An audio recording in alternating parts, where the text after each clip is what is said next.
Monsieur Adami, très heureux d'être avec vous. Quand Cédric m'a dit qu'il y avait une journée entière qui se terminait avec un invité surprise, j'ai dit bigre.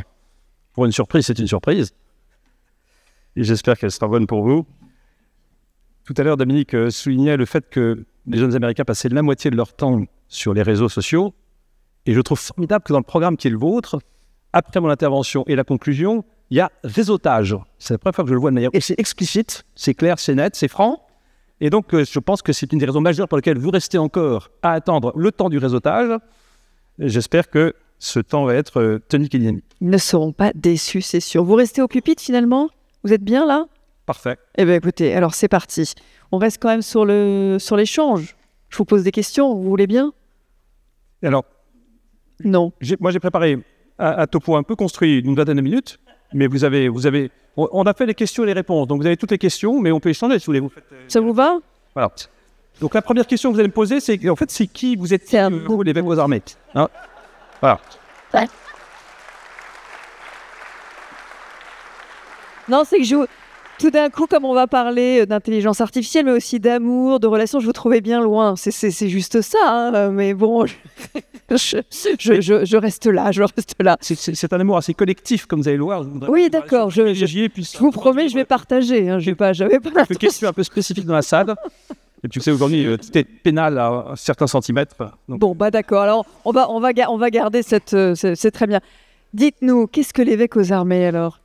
Voilà, donc vous avez un individu assez original effectivement devant vous, puisque j'ai été nommé par le pape membre du collège épiscopal et ordinaire militaire pour la France, et de ce fait, nommé par le ministre des Armées comme aumônier en chef du culte catholique des armées françaises. Ça veut dire que je suis militaire, et c'est pas un titre de gloire, mais je suis le seul militaire d'actif à ne jamais avoir fait ses classes, puisque je suis devenu militaire à 54 ans, du fait de cette nomination. Et cette présence spirituelle au cœur des armées, ça dit quelque chose d'essentiel, c'est qu'on ne peut pas dissocier le corps, l'âme et l'esprit. Si ces dimensions constitutives ne sont pas réunies, l'homme, au final, se désagrège. Ce qui est intéressant dans la mission, c'est la vision transversale. Là, je porte l'uniforme interarmée, ça s'appelle le T21, mais je peux porter l'uniforme de l'armée de terre, de l'armée de l'air, de la marine, de la gendarmerie, des pompiers de Paris et de Marseille. Je suis aussi avec tous les services de renseignement et avec la protection civile. Et ça, tout terrain, tout temps, sur tous les continents, sur les mers, dans les airs. Et c'est extraordinaire de pouvoir ainsi avoir l'ensemble du spectre avec, en gros, pour faire bref, un déplacement par semaine en France, un déplacement par mois à l'étranger sur le théâtre d'opération. Et donc, c'est une vision globale et transversale parce que si le manier n'est pas hors discipline, il est hors hiérarchie. C'est-à-dire qu'il a toujours le grade de celui à qui il parle. Vous seriez caporal-chef, je serai caporal-chef avec vous. Si Cédric était général, je serai général avec lui. Ça veut dire qu'on ne doit le salut à personne, ça n'empêche pas d'être aimable. Mais ça permet surtout de faire remonter les signaux faibles. Ça permet en fait d'aumônier militaire à 3 rôles: un soutien cultuel, directement religieux, un soutien humain, c'est-à-dire qu'il est disponible à l'écoute de tous ceux qui sont sur un bateau, dans un régiment, sur une base projetée, pour soutenir, accompagner avec discrétion et bienveillance.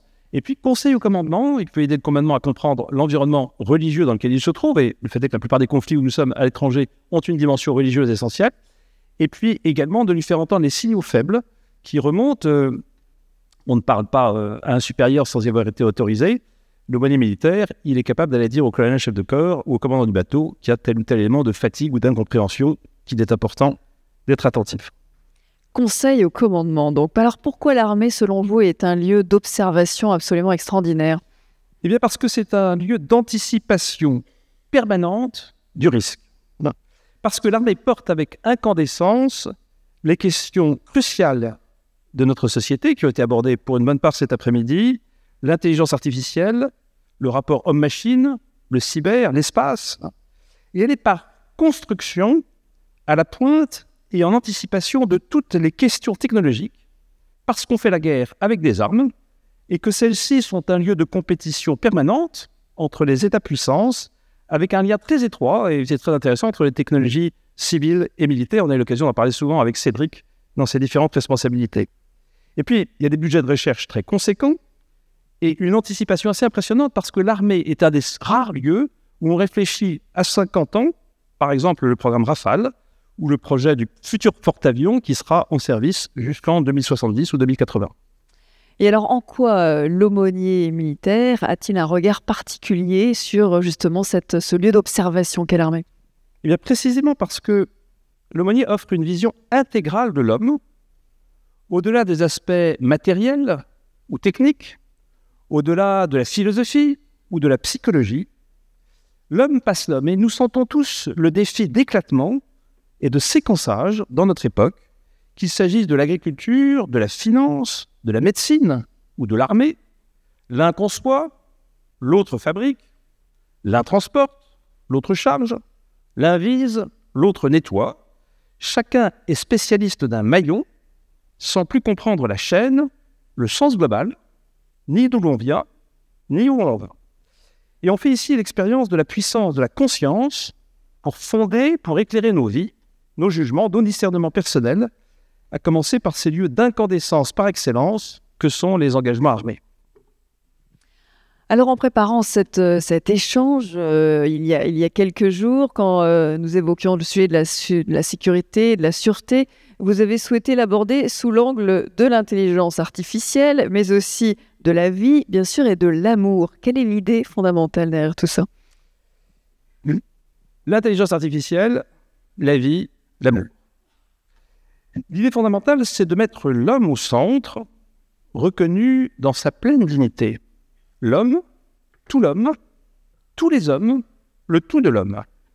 Comprendre tout homme comme une personne non reproductible, non interchangeable, non instrumentalisable. L'insécurité, la non-sûreté repose fondamentalement avec un nom très simple, celui de déshumanisation. Le risque ici, dans les conséquences des stratégies de pure puissance et de pur profit, dans les choix de prendre en compte ni la fraternité, ni la justice, ni les réalités émotionnelles, ni les réalités intergénérationnelles de temps long. Alors, l'intelligence artificielle, c'est un outil extraordinairement puissant, fascinant, redoutable, et comme tous les outils, il dépend de l'usage que l'on en fait. Alors, intelligence artificielle, ou plutôt IA, information augmentée. En anglais, intelligence se rapporte à une dimension de connaissance plus que de réflexion. Est-ce que ce ne serait ni intelligent ni artificiel? Pour autant, c'est la merveille d'une intelligence augmentée qui peut servir à enrichir nos interactions humaines et à promouvoir une société de justice et de paix. Quoi qu'il arrive, l'IA possède une capacité incommensurablement plus grande que l'homme à mémoriser les données et à les relier entre elles. Pour autant, et c'est ici le centre de mon propos, c'est à l'homme et à lui seul qu'il convient d'en décrypter le sens. Donc sur les questions fondamentales de sûreté et de sécurité, l'IA nous oblige à réfléchir au sens et à la limite. Et avec évidemment cette articulation entre la vie et la mort. Voilà. 5 points, 5 questions magnifiques que je m'apprête à entendre de votre bouche, souriante. Le premier, effectivement, la question de base, fondamentale pour chacun d'entre nous, la vie et la mort. La grande question de nos vies, comme de la vie de nos entreprises, c'est l'homme, sa dignité, sa liberté, son inaliabilité et sa mort potentielle, voire inéluctable. Or, l'IA ignore la mort, ignore la conscience, ignore les fins dernières. Son éternité, c'est celle des algorithmes, non du temps sans fin. La mort est-elle la fin de la vie ou le début de la vraie vie? D'où vient ma vie? Où va ma vie? Y a-t-il un salut, une voie de salut? Un salut pour vous, un salut pour moi, un salut pour les autres? Sur le registre militaire, ces questions sont déterminantes dans ma manière de me situer dans le combat face à mes adversaires. La dissuasion nucléaire, ça marche formidablement lorsque celui qui me fait face tient à la vie. Et vous donnez une bombe sale à un djihadiste, on sort totalement du concept.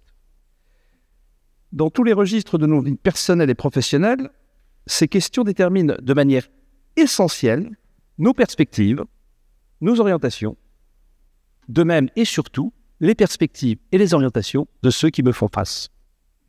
Alors une deuxième question, selon vous, de management de la sûreté, c'est celle de l'articulation de la confiance et de l'humilité. Nous avons beaucoup parlé d'humilité ce matin. Dans toute organisation, la légitimité de celui qui donne l'ordre est essentielle. Un ordre est suivi parce que celui qui le donne passe en premier, quelle que soit la situation, et d'autant plus que la situation est dégradée. La qualité du chef, c'est celui que je suivrai par son aptitude à inspirer confiance. Raison fondamentale pour laquelle l'IA ne peut pas commander à des hommes qui perdraient instantanément toute sécurité personnelle. La relation interpersonnelle est décisive dans le management, avec au premier plan la confiance et la parole, expression de l'intelligence. L'intelligence, c'est ce que l'on fait lorsqu'on ne sait pas. Or, l'IA sait, mais seulement dans l'ordre du passé. Et le philosophe Simone Weil écrivait « L'humilité est la vertu la plus proche de l'intelligence. » Or, l'IA ignore l'humilité. Une des premières choses qu'on apprend dans les formations militaires, c'est de comprendre que l'on a des limites et où sont ces limites. Et je peux témoigner avec Dominique Régnier que ce n'est pas ce qu'on apprend à Sciences Po, où j'ai passé des études formidables. Les qualités ultimes du management en temps de crise, en situation d'insécurité extrême, sont dans le déploiement de cette vertu fondamentale de l'humilité qui a marqué votre matinée. Humilité face à moi-même, face à mes limites physiques et psychiques, il est important d'en prendre la mesure. Humilité face à son chef, parce qu'on a toujours un chef. Humilité face à ceux que je dirige, notamment dans ma capacité d'écoute. Humilité face aux événements extérieurs que je ne contrôle pas. Et humilité face à un possible ennemi qui combat mes points en sûreté, qui combat mes points de sûreté. Or, l'intelligence artificielle est étrangère à toute notion d'humilité. Une des choses qui m'a le plus marqué en DEA d'économie internationale à Sciences Po avec Raymond Barre en 1985, c'est quand Raymond Barre, qui avait été Premier ministre, nous expliquait la spéculation internationale et lorsque le vent se lève, eh bien, on se met face au vent et on ne fait pas de malin. Par son humilité, son écoute de l'autre, sa perception des signaux faibles, sa capacité à susciter des remontées d'indices, le management entre dans une vision holistique, globale. Et c'est certainement un des points majeurs que je voudrais souligner avec vous ce matin. Il s'agit de donner sens à ce qui semble épars, de faire confiance à son instinct, à son expérience, à son bon sens, au-delà de toutes les expertises techniques, au-delà de toutes les indications scientifiques. Cette vision holistique s'exprime pour le manager de premier plan par sa capacité à intégrer des éléments politiques et diplomatiques, économiques et culturels. Et c'est exactement ce que vous avez fait toute la journée dans la variété des interlocuteurs qui sont succédés sur ces fauteuils pour gagner non seulement la sûreté, mais surtout la sécurité et la paix. Alors, donc là, on était sur cette humilité, la confiance et l'humilité. Il y a aussi une autre question essentielle dont nous avons à discuter, c'est celle de l'articulation entre choix et décision, cette fois-ci. L'IA est en capacité de faire des choix. L'homme seul est en capacité de prendre des décisions. L'art du management de crise consiste à entrer avec modestie dans un authentique esprit de surplomb, c'est-à-dire dans la capacité à saisir que le réel, dans sa totalité, est travaillé par des forces hétérogènes, rationnelles et irrationnelles, matérielles et spirituelles, objectives et subjectives, et souvent changeantes. Et de cela, l'IA ne sera jamais capable.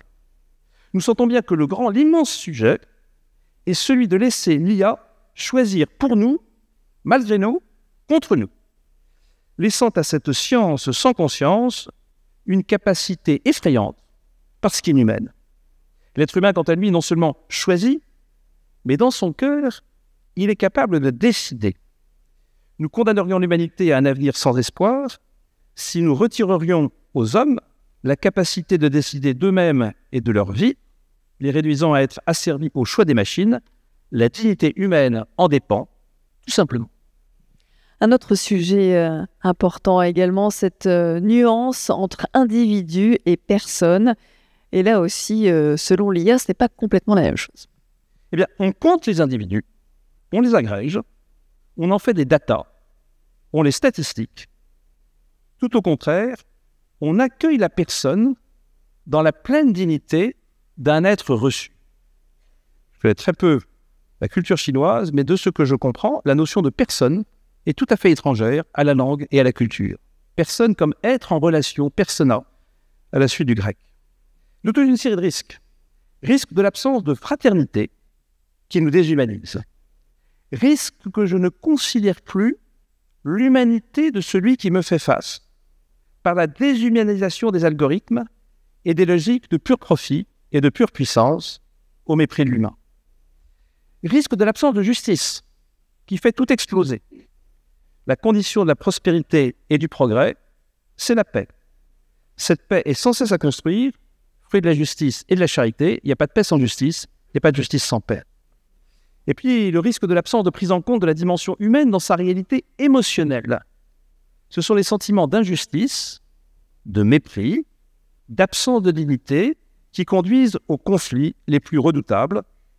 Aucune arme et aucun IA ne résoudra cela.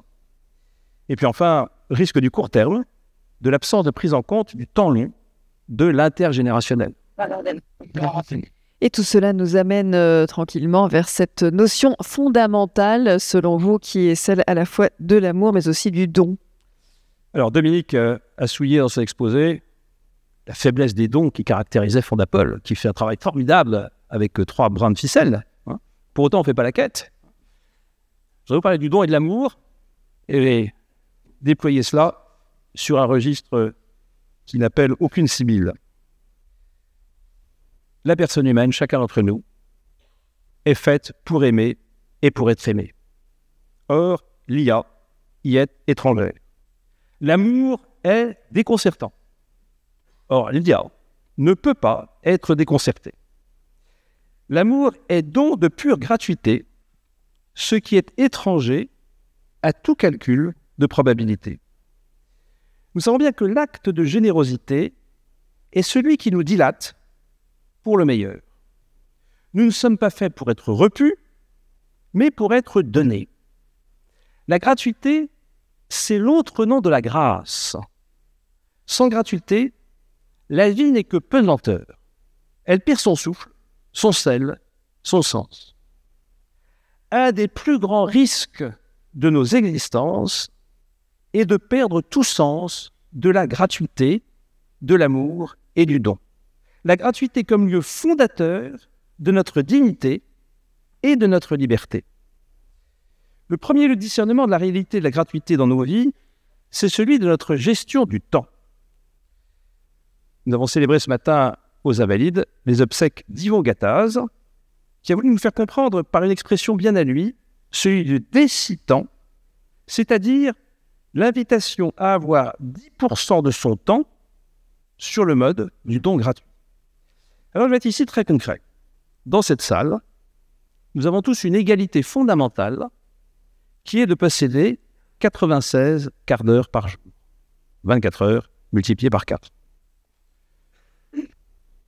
Dominique a souligné l'importance des réseaux sociaux, leur place aux États-Unis. Vous savez que grâce aux réseaux sociaux, nous avons tous perdu 90 minutes de sommeil depuis 15 ans. Si les 96 quarts de notre journée sont intégralement occupés par nos responsabilités professionnelles, sociales, associatives, sportives, culturelles, si tout est occupé, au point que j'en mange sur mon sommeil, si mes 96 cases ont un pion, alors je suis en réalité un mort-vivant. Je suis complètement ligoté, je suis complètement prisonnier. Il suffit que vous libériez une case, un pion, pour que vous puissiez faire fonctionner toutes les autres cases de votre existence. Autrement dit, si vous réussissez à conserver un quart d'heure de gratuité chaque jour dans votre existence, vous introduisez une sorte de levain dans la pâte extraordinaire qui transfigure l'ensemble des 95 autres quarts d'heure qui ne sont plus complètement sous pression, mais là où vous introduisez une forme de liberté. Tout ce qui est... Et cette case de liberté, c'est celle de la gratuité. Tout ce qui est le plus essentiel dans nos vies, ma vie, la vie de ceux qui m'entourent, l'air que je respire, la lumière qui m'entoure, tout ceci m'est donné en pure gratuité. Ce que nous pouvons appeler prière ou méditation, examen de conscience, intériorité, c'est du temps offert, c'est du temps gratuit, du temps perdu, non facturable, pour aller à l'essentiel de ce que je suis, de ce que je porte, de l'accomplissement de ma personne, avec confiance et avec humilité. Prendre 15 minutes de liberté quotidienne pour relire ma vie à l'aune de mes aspirations les plus fondamentales, du bien, du vrai, du beau, de la fécondité, de la générosité que je porte à l'intime de mon être. Écoutez l'hôte intérieur. En sciences cognitives, il est bien établi que ce sont les moments de pure liberté de l'esprit, les moments de rêverie, loin de tout écran, loin de toute sollicitation, qui sont les plus féconds en termes de qualité de réflexion et de projection, en termes de créativité et de vitalité. Et je me souviens d'une conversation avec un pédopsychiatre qui expliquait les enfants de 3 ans, laissez-les jouer, de 4 ans, laissez-les jouer, de 5 ans, laissez-les jouer. C'est en développant cet imaginaire, c'est en trafiquant les pièces de Lego qu'on se fabrique une représentation, que l'on a une imagination et que l'on se projette. Nous sommes ici dans le registre de la pure gratuité. Et ce qui est intéressant, c'est que ce que je vous dis du temps et des 96 quarts d'heure que vous avez dans la journée, nous pouvons dire exactement la même chose de l'argent. Alors là, on part sur 100%. Si vous avez construit votre budget en utilisant 100% de vos capacités, alors vous avez pris l'emprunt chez votre banquier ras la gueule, donc le tiers absolu de vos revenus, vous avez calculé tout au plus juste et en prenant les produits blancs tout en bas des ménages, vous réussissez à peu près à... Ça rentre avec un chausse-pied. Vous n'avez plus 1 centime, 1 euro de gratuité. En réalité, vous êtes totalement esclave. Il suffit que vous dégagiez ne serait-ce qu'1% de gratuité. Un pion. Pour que tout d'un coup, tout se pète, à nouveau avoir une fluidité et à bouger. Le rapport entre le temps et l'argent est extraordinairement intéressant et ma capacité de liberté par rapport à ces 2 éléments fondamentaux est extraordinairement éclairant. Bon, ça, on a tous envie de vivre. Commencer mon propos en disant on est fait pour aimer et pour être aimé. Le mot aimer en français est tragiquement réducteur parce que si j'aime l'autre comme j'aime le chocolat, c'est pour le détruire à mon profit. Pas forcément une bonne idée pour celui que j'aime. Alors, le grec peut nous aider ici. Il y a 3 mots, rassurez-vous, c'est extrêmement simple. Eros, philia, agapé. Eros, c'est l'amour pulsion. C'est l'élan de vie. C'est la volonté de prendre, de dominer, de capturer. C'est pas négatif, parce que si nos parents ne l'avaient pas connu, on ne serait pas là pour en parler. Mais nous sentons bien que c'est une dimension à humaniser. Et d'une certaine manière, l'éros, dans les relations internationales, ça donne les 2 guerres mondiales. Philia, c'est l'amour qui partage. La solidarité, le souci de l'autre. C'est la réciprocité. Tu m'invites à dîner, je t'invite à dîner, tu me donnes un conseil, je te donne un conseil, 50-50. C'est le contrat. C'est la manière dont fonctionnent toutes nos sociétés. Et ça marche très bien tant que j'ai quelque chose à donner. Mais le jour où j'ai plus rien à donner, j'ai plus rien à recevoir. C'est assez court. Agapé, c'est la charité dont je vous parlais tout à l'heure. C'est l'amour qui donne. Un amour universel, sans contrepartie, si c'était le bonheur de donner et de se donner. L'agapé n'attend rien pour lui-même, il est tout entier dans le don à l'autre. Eh bien, l'agapé, c'est le nom divin de l'amour, ça porte le beau nom de charité au sens plus fort et le plus sublime. Et nous sommes ici au cœur de la spécificité biblique, qui n'est pas fait d'interdit ou de condamnation, mais d'un appel à aimer. Et nous voyons bien ici que c'est un lieu de conversion pour chacun d'entre nous, pour moi le premier. La philia, c'est cet état stationnaire, incertain, instable, mais qui permet un minimum de coexistence. L'éros, c'est ce qui conduit au drame. Lorsque j'entends exterminer mon frère, c'est aussi le saccage écologique, la gestion des ressources naturelles et de la biodiversité. Être homme, dit Camus, c'est être celui qui s'empêche. C'est être celui qui dompte son éros et qui dépasse son intérêt bien compris pour entrer dans l'agapé, dans la plénitude de l'amour-charité. Eh bien, mes amis, et je conclus ici, le plus grand risque pour nous-mêmes, pour nos enfants, pour tous les hommes, pour notre planète, c'est de vivre sans amour et sans gratuité. Il est alors de se trouver dans les ténèbres de la vie. Le plus grand risque, c'est de laisser place à notre orgueil, à notre pur ego, à notre volonté de puissance et de domination, à une IA débridée de pure puissance. Comme si nous nous étions donnés à nous-mêmes notre vie, comme si nous étions nous-mêmes les maîtres du sens ultime de nous. Mes amis, le vrai risque est de ne pas prendre le risque de l'amour. Le vrai risque est de ne pas se laisser être aimé, et c'est encore beaucoup plus difficile de se laisser être aimé que d'aimer. Saint Augustin nous dit « Je n'aimais pas, jamais aimé. Tant que je domine, tout va bien. » Le vrai risque, c'est de n'avoir personne à aimer. Le vrai risque est sans doute de ne pas mesurer à quel point l'amour, et l'amour seul, est semence d'éternité. Merci d'avoir tenu jusque-là.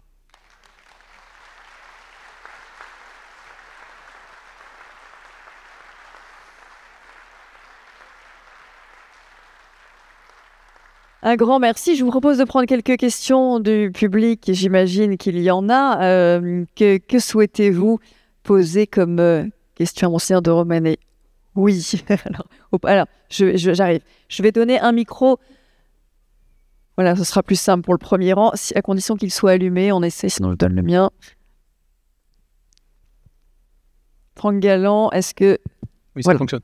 Merci, Monseigneur, pour votre intervention très éclairante, très inspirante. Je voulais avoir votre réflexion sur le sujet de l'IA et de l'intimité. Quand vous posez une question sur l'intelligence artificielle à ChatGPT, vous révélez vos intentions. Quand vous utilisez Waze pour aller plus vite, vous révélez votre destination. Quand vous utilisez DeepL pour traduire immédiatement du français à l'allemand, un de vos interlocuteurs, c'est comme si la personne qui traduit pour vous lisait votre lettre.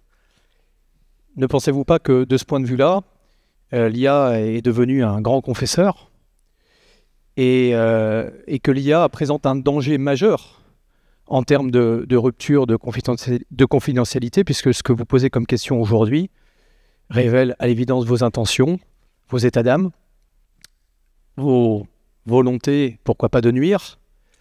Et donc, à l'évidence, ça pose des problèmes de conscience à l'âme humaine. Donc voilà, je voulais juste avoir votre sentiment sur IA, intimité et confidentialité. Merci.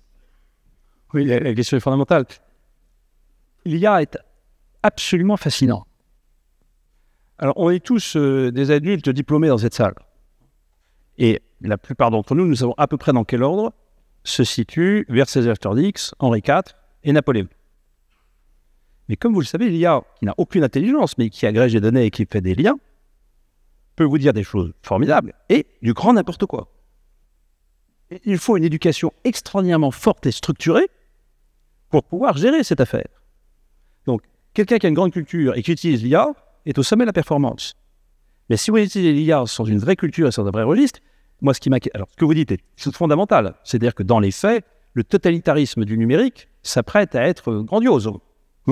Sur tous les registres et tous les sujets. Il peut contrôler absolument l'ensemble de vos activités seconde après seconde. Faites un petit raccourci. Vous savez que la moitié des dépenses de santé d'un individu se font dans les 6 derniers mois de sa vie. Vous avez réglé tous les problèmes des comptes sociaux, il suffit de faire la piqûre 6 mois avant.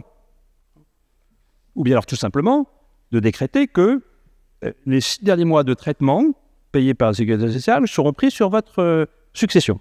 La question est de savoir si vous laissez ou non un appartement à vos enfants. Et comme on peut tout contrôler, voilà, on sera redevable de tout ça. On a très vite une dimension de totalitaire absolument folle. Tout à l'heure, la question a été posée par un jeune ami, en parlant des Chinois et des Américains, il faut prier qu'eux. À quel saint jouer? Vous voyez qu'on est à appeler l'armée, hein. Ou à tout. Il y a un sujet aussi tragique d'apprentissage. Ah, évidemment, l'IA, c'est formidable dans le domaine des diagnostics médicaux. Ouais. Watson, avec IBM, depuis 15 ans, fait des prodiges. Je suis très content que l'IA m'aide à un diagnostic. Est-ce que je suis prêt à ce que la machine m'apprenne ma situation médicale? Dans tous les cabinets d'avocats, on embauche des jeunes qui, pendant des années, vont faire des recherches pour le patron, étudier la jurisprudence, monter le dossier et apprendre le métier. Sauf qu'aujourd'hui, soit vous payez votre abonnement à l'IA, soit vous embauchez un jeune. Or, comme l'abonnement à l'IA vous donnera le résultat immédiatement, plus personne ne fera des recherches sur la jurisprudence, comment vont se former les jeunes? Notre génération a cet outil formidable avec une culture classique. Comment est-ce que sans aucune culture, la génération qui suit, qui a des capacités et des potentialités formidables, et chaque génération qui se lève porte potentiellement le meilleur, mais aussi le plus tragique. On me disait récemment qu'une jeune fille de 16 ans n'arrivait pas à lire l'heure avec des aiguilles. Il lui faut des chiffres. Et qui sait aujourd'hui lire une carte Michelin, tout simplement. Lorsque votre smartphone est tombé en rade, sans GPS, où allez-vous? On arrive à une fragilisation impressionnante. Et effectivement, le fait de livrer toutes nos données à l'intelligence artificielle, c'est une question absolument redoutable. Dominique insistait sur le risque de montée du totalitarisme et des pouvoirs autoritaires. C'est clair qu'il y a tout pour s'en nourrir. Et qu'il va falloir une conscience extraordinairement affûtée pour maîtriser ce cheval fougueux et ne pas, dans un rodéo tragique, se faire débarquer par la bête au premier rodéo venu. On est devant des débats, des éléments impressionnants. D'autant plus que l'humanité a aujourd'hui, pour la première fois de sa vie, la claire conscience de l'unicité de son destin. Et ça, c'est pour une part lié à la découverte incroyable du nucléaire et de cette énergie fabuleuse contenue dans quelques grammes de matière. L'homme a mis le main, en quelque sorte, sur le secret des origines. L'eau, l'air, la biodiversité, les ressources naturelles, la démographie, tout ça, ce sont des questions planétaires qu'on ne peut résoudre qu'à la dimension de la... Le nuage de Tchernobyl n'a pas demandé de visa pour passer les frontières. La vraie question que nous avons, c'est celle de la gouvernance internationale. Et la manière, effectivement, dont ces sujets, notamment des datas que nous avons en commun, qui les gèrent, pour qui, comment, dans quel but, pour quel profit. Donc ce sont des questions redoutables qui se posent à notre génération. Et je pense d'autant plus à la génération qui va nous suivre, qui ne bénéficie pas nécessairement de l'élément classique. C'est redoutable aujourd'hui. Pourquoi voulez-vous apprendre quoi que ce soit? Notre génération connaît déjà ça avec la machine à calculer. On ne fait plus aucun calcul puisqu'on a tous une machine pour le faire. Très bien. Enfin, on faisait ça comme ça à l'école, plus ou moins. Mais aujourd'hui, pourquoi voulez-vous fatiguer dans un raisonnement puisque ChatGPT vous fournit la copie? Alors, je pense qu'on va revenir au devoir sur table. On faisait ça à Sciences Po pendant 4 heures, c'était très bien être intelligent. Mais comment va-t-on former? Et moi, ce qui m'inquiète le plus, c'est la disjonction entre ceux qui courent vite et qui vont courir de plus en plus vite et ceux qui restent stationnaires. Entre les petits loups du 9-3 et ceux du centre de Paris, ça commence à être un abîme. Je ne vous parle pas de ce qui se passe entre les pays du Nord et les pays du Sud, entre les côtes Est et Ouest des États-Unis et le centre des États-Unis. On va avoir des différentiels de pression considérables et ces outils fabuleux qui effectivement déploient le potentiel d'une manière impressionnante à la mesure dont certains individus ont la capacité de l'utiliser. Mais ceux qui n'ont pas la capacité vont justement se retrouver dans une dimension de déclassement qui va les conduire à avoir un sentiment de mépris et d'écartement qui est le germe des mouvements sociaux les plus redoutables. Alors tout ça est plein de promesses, de potentialités extraordinaires, mais de questions aussi fondamentales, à commencer par d'où je viens, où je vais, quel est le sens de ma vie. Et on voit bien d'ailleurs dans les nouvelles générations une vraie remise en question du sens. Peu de jeunes veulent faire carrière tout entier chez Total Energy, chez Michelin ou chez Total pendant 40 ans. Et même qu'est-ce que ça veut dire faire carrière? Qu'est-ce que veut dire réussir sa vie? Où sont les vrais enjeux? Où sont les vrais... Tout ceci est puissamment remis en cause à une vitesse exponentielle, à la vitesse des algorithmes qui se déploient aujourd'hui d'une manière impressionnante. Merci. Je crois qu'il y avait une question. Alors, voilà. On aura les 2 dernières questions. Vous aurez aussi le micro, monsieur. Allez, Monseigneur, merci. En tant qu'évêque aux armées, vous êtes amené à rencontrer des hommes et des femmes qui ont vu la mort ou qui peuvent parfois la donner. Comment gérez-vous ces situations, mais aussi comment vous accompagnez ces personnes qui font face à la mort ou qui peuvent aussi la donner dans une dimension sacrificielle, ce que l'IA ne peut pas faire. Lors de peu après ma prise de fonction, j'ai eu une conversation très stimulante avec le général Georges Lain, qui m'a dit ces paroles qui continuent à m'impressionner. La différence entre un policier et un militaire, c'est que quand un policier meurt en service, c'est soit un accident, soit un crime. Quand un militaire meurt en service, ce n'est ni un accident ni un crime, c'est un acte de guerre. Impressionnant. Le militaire reçoit de la puissance publique la capacité hors du commun, exorbitante, de donner la mort sur ordre. Qu'est-ce qui justifie de prendre la vie de l'autre, qu'est-ce qui mérite d'engager ma vie? Au fond, les aumôneries militaires s'expliquent pour cette question fondamentale de la mort. Question centrale, pour la plupart d'entre nous, la mort, c'est pour plus tard et c'est pour les autres. Dans l'armée, c'est ici et maintenant. Et quand je suis devant le cercueil de mes camarades, je ne peux pas évacuer la question, qui me renvoie aux plus fondamentaux. Et lorsque je fais une veille tout au long de la nuit pour garder mes camarades, et que je suis sous la voûte étoilée, je ne peux pas me poser les questions les plus fondamentales. Vous ne pouvez pas non plus demander à des hommes de monter au combat en les asphyxiant spirituellement. Et c'est là où l'unité du corps, de l'âme et de l'esprit est tout à fait décisive. Un des éléments sur lesquels l'armée a beaucoup travaillé depuis 30 ans, c'est les blessures post-traumatiques. Avec un peu d'inquiétude au départ, parce qu'on s'est dit, plus on en parle, plus il y en a. Nous sommes en train, au Aumônerie militaire catholique, de développer, d'accueillir des concepts anglo-saxons très inspirants sur le mode de la blessure morale. La blessure morale ne vient pas d'une faute de commandement, elle vient d'une réalité où ma conscience a été tordue, parce que j'ai été amené à voir ou à accomplir des actes qui sont au rebours de ce que je porte de manière plus fondamentale. La guerre aujourd'hui, c'est une guerre hybride, multi-champ, multi-terrain. La grande inspiration du général Burka, le cliché d'état-major des armées, dont je dépends directement. Compétition, confrontation, affrontement, sur tous les registres. Économique, financier, technologique, normatif, industriel, culturel et spirituel. Vous avez déjà gagné lorsque vous avez réussi à abattre le moral de celui qui vous fait face. La guerre hybride aujourd'hui, elle est précisément dans ce domaine de la blessure morale, où vous en êtes à vriller celui qui vous fait face pour qu'il perde pied, qu'il perde conscience et qu'il perde toute motivation. Et tout ceci s'articule autour de ces réalités de la mort qui sont très impressionnantes.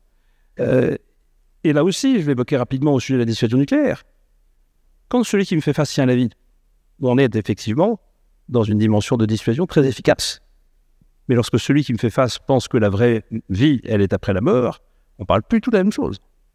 D'où l'importance considérable de prendre en compte la perception de la vie et de la mort et de l'approche théologique ou politique de celui qui me fait face. Parce que mon rapport à la vie, mon rapport à la mort, mon rapport à l'autre, mon rapport à la dimension spirituelle va guider de manière déterminante ma situation, ma sûreté et la sûreté de celui qui me fait face. Donc la question de la mort est l'immense question de l'existence, c'est l'immense question de la guerre, l'immense question des armées, et c'est la raison pour laquelle les aumôniers militaires sont là pour accompagner, depuis Charlemagne, les hommes d'armes et les aider à avoir une dimension spirituelle, une dimension de sens.